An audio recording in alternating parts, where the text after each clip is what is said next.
Pangkalan Bun. Apa kabar Bu Hanpian?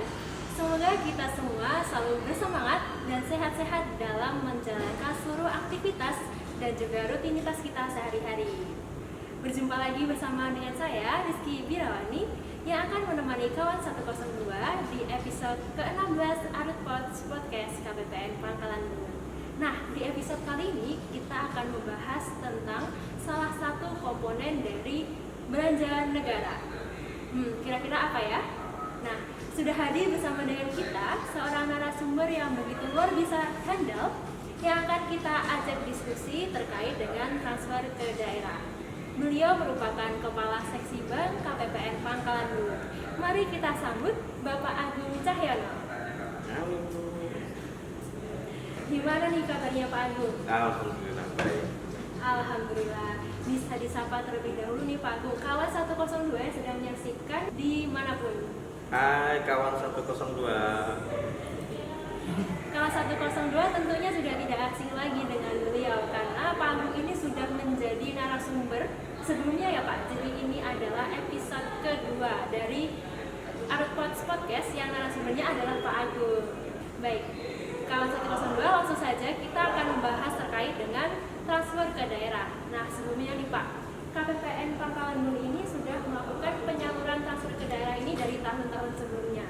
Nah bisa dijelaskan terlebih dahulu nih Pak kepada kawan 102, bagaimana sih penyaluran transfer ke daerah ini? Apa sih sebenarnya transfer ke daerah? Jadi transfer ke daerah itu sebetulnya adalah belanja negara yang ditujukan ditransfer ke pemerintah daerah dalam rangka menjalankan fungsi pemerintahan termasuk dengan operasional. Nah, KPPN Pangkalan Bun sendiri sudah melaksanakan penyaluran dimulai sejak tahun 2017.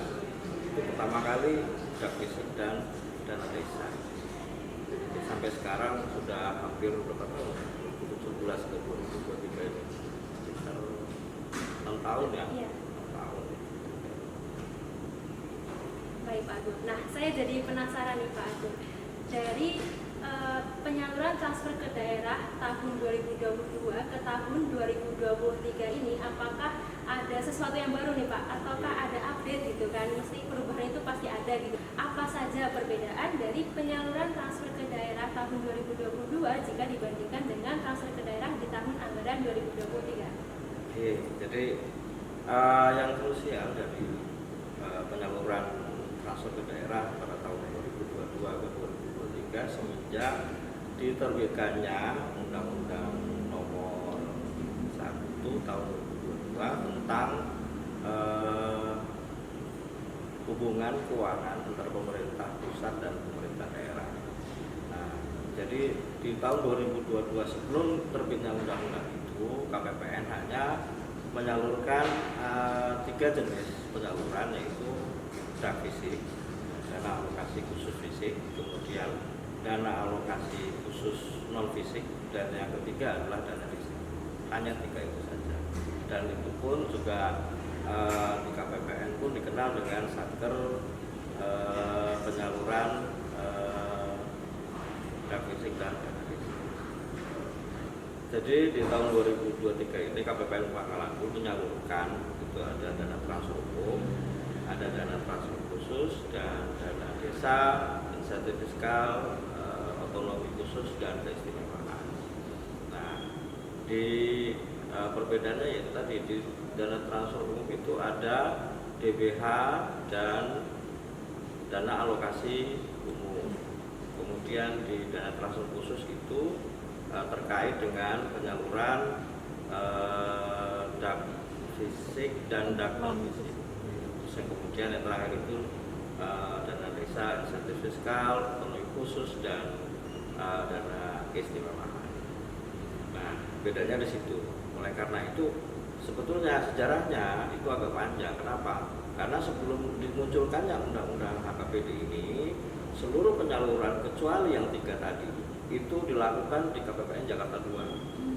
Begitu muncul terbit Undang-Undang Nomor 1 2022 itu, maka seluruh penyaluran transfer ke daerah dilakukan ke KPPN di masing-masing wilayah kerja.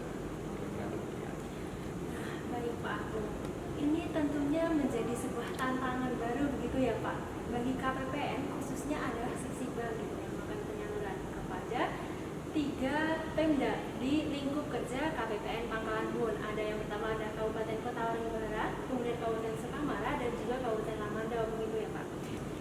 Baik Pak Agung. Kemudian ini kita sudah menginjak di tahun 2023. Nah, kembali melihat dari tahun anggaran 2022, apakah ada kendala gitu Pak? Apa saja kendala yang dihadapi dalam melaksanakan penyaluran transfer ke daerah di tahun 2022? Ya, kendala itu sebenarnya ada di masing-masing Pemda ya, masing-masing Pemda. Jadi dari hasil, karena kita punya kewajiban melakukan monitoring evaluasi penyaluran divisi dana desa di setiap triwulannya itu sampai dengan akhir tahun anggaran 2022 ada beberapa kendala. Pertama terkait dengan penyaluran davisi. Satu, adanya gagal lelang kontrak pekerjaan. Nah, itu yang membuat davisi tidak bisa terserap sepenuhnya di salah satu kabupaten. Nah, di Sukamara. Kemudian terkait dengan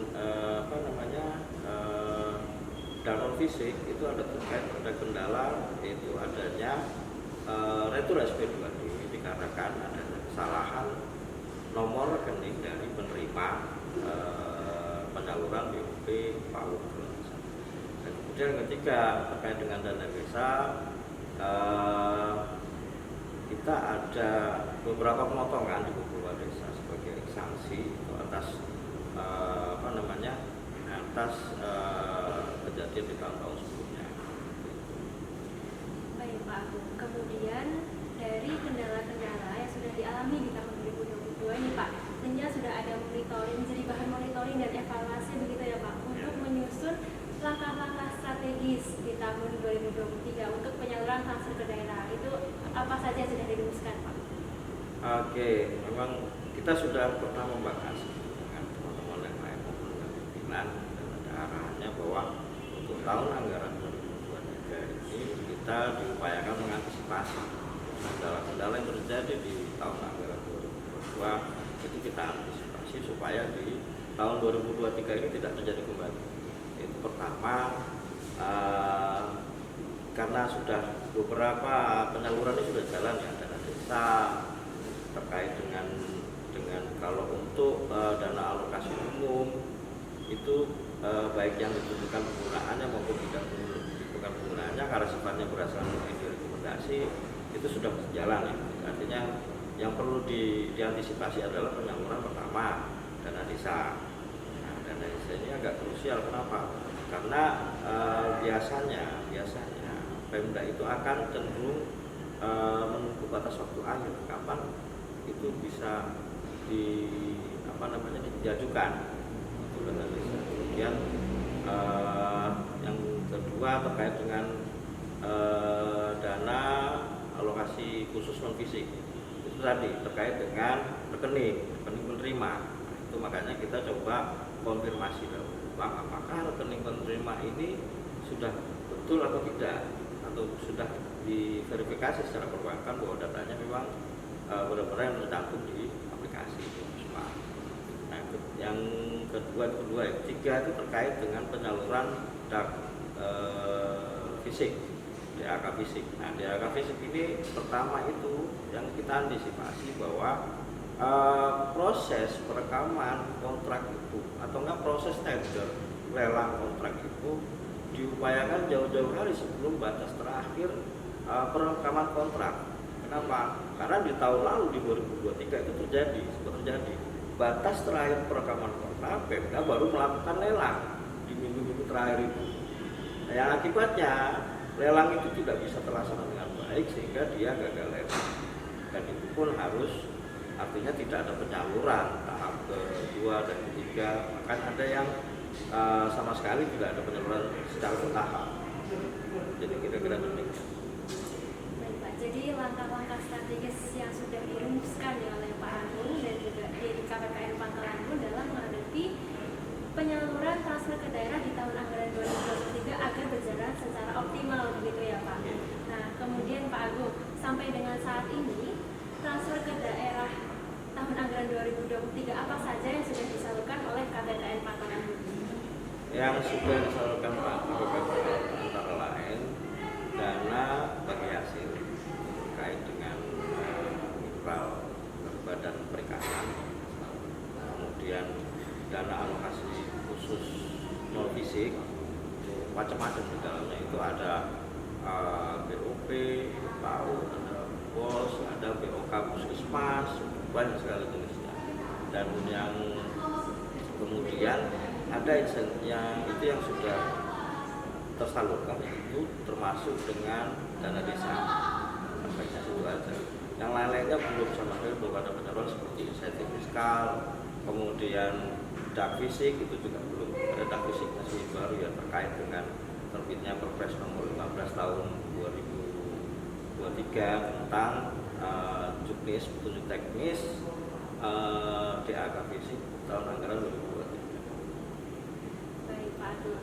Nah kemudian Pak Agung, ini terakhir sebagai penutup, bagaimana sih harapan dari Pak Agung terkait dengan penyaluran transfer ke daerah yang disalurkan oleh KPPN Pangkalan Bun?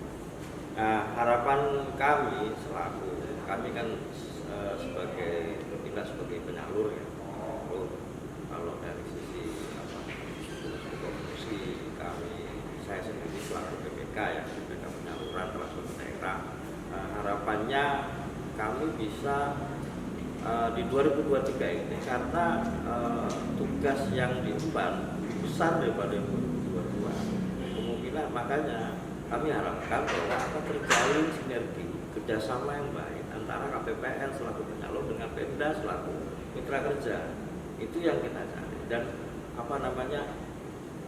ya teman-teman di Pemda ya, mohon maaf kalau kita sering kita kejar gitu kan, Pak maaf ini sudah kirim dokumen penyalur atau belum gitu, karena sampai malam hari itu teman-teman di kantor juga tetap monitor seperti itu. Nah itu yang kita harapkan kerjasamanya bisa lebih sinerginya lebih harmonis, lebih bagus lagi dibanding tahun-tahun sebelumnya.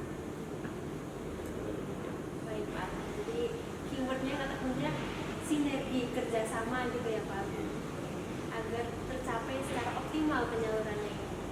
Karena dengan penyaluran yang optimal itu makanya diharapkan karena dana ini terserap di wilayah di kabupaten atau kota, diharapkan ada proyek untuk meningkatkan pertumbuhan ekonomi untuk pemerataan pendapatan masing-masing kabupaten. Baik Pak Agung, luar biasa sekali. Di episode ke-16 kali ini kita sudah membahas berdiskusi terkait dengan transfer ke daerah bersama dengan Bapak Agung Cahyono. Nah di awal tadi kita sudah mengetahui nih apa saja sih yang baru di tahun 2023 ini, tantangan-tantangan yang ada dalam penyaluran transfer ke daerah sehubungan dengan adanya penambahan jenis transfer ke daerah yang disalurkan di tahun 2023 ini yang berubah dari tahun 2022. Tadi ada penyaluran DBH, DAU, insentif fiskal, kemudian ada juga terkait dengan penambahan jenis dari DAK non fisik lainnya selain BOS dan juga BOP pendidikan. Nah kemudian Pak Agung juga sudah menjelaskan terkait dengan kendala-kendala yang dihadapi dalam penyaluran transfer ke daerah tahun anggaran 2022 yang kemudian menjadi bahan monitoring dan evaluasi gitu ya Pak.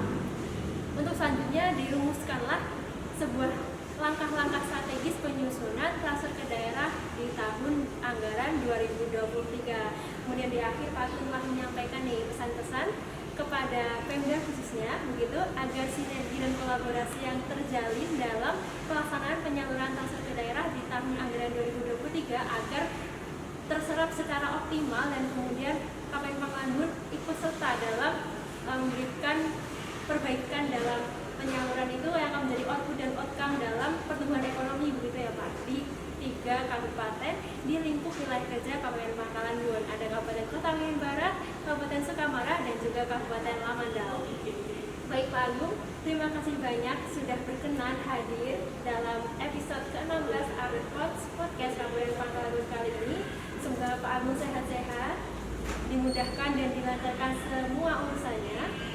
Dan juga kepada K102 yang telah setia nih menyaksikan Arut Podcast Kabupaten Pangkalan Bun sampai dengan episode ke-16 ini, kami mengucapkan terima kasih banyak atas perhatiannya dan juga satu pantun nih untuk menutup perjumpaan kali ini. Seperti biasanya Pak